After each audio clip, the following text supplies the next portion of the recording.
गोकुल के वासी देवराज इंद्र के लिए बहुत ही सम्मान और श्रद्धा रखते थे। वे मानते थे कि देवराज इंद्र वही है जो पृथ्वी पर मौसम को नियंत्रित करते हैं और बारिश कराते हैं। इंद्रदेव को खुश करने के लिए वो बहुत पूजा किया करते थे। गोकुल में रहने वाले सभी लोगों के लिए यह प्रथा थी। यह इस उम्मीद में किया जाता था कि गोकुल पर इंद्रदेव का आशीर्वाद बना रहे। उसके बाद श्री कृष्ण ने यशोदा जी से प्रश्न किया कि मैया, ये सभी लोग आज किसकी पूजा की तैयारी कर रहे हैं? इसके जवाब में मैया यशोदा ने कहा कि ब्रजवासी के पुत्र इंद्रदेव की पूजा की तैयारी कर रहे हैं। जब कन्हैया ने अपनी माँ यशोदा से पूछा कि सभी लोग इंद्रदेव की पूजा क्यों करते हैं माँ, तो उन्होंने बताया कि ऐसा इसलिए था क्योंकि बारिश के लिए इंद्रदेव जिम्मेदार थे, जिससे अनाज की फसल में वृद्धि हुई और यह सुनिश्चित हुआ कि हमारी गायों को पर्याप्त चारा मिले। उसके बाद श्री कृष्ण ने जवाब दिया कि बारिश कराने की जिम्मेदारी इंद्रदेव की है, ये उनका काम है। अगर हम पूजा करना चाहते हैं तो हमें गोवर्धन पर्वत की पूजा करनी चाहिए, क्योंकि वहाँ हमारी गायें चरती हैं और गोवर्धन पर्वत से हमें फल फूल सब्जियाँ और अन्य सामान भी प्राप्त होते हैं।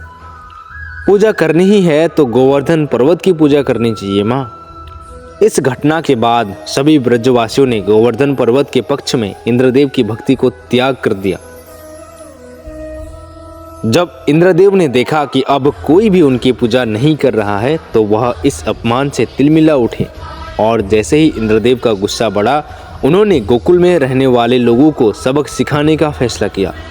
भगवान इंद्र ने आदेश दिया कि जब तक गोकुल शहर पूरी तरह से जलमग्न न हो जाए तब तक बादल बरसते रहें।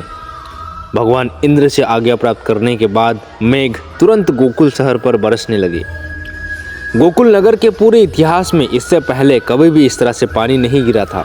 हर जगह में पानी जमा होने लगा, पूरा नगर पानी में डूबा हुआ था। गोकुल के लोग भयभीत हो गए और वो श्री कृष्ण को खोजने के लिए दौड़ पड़े।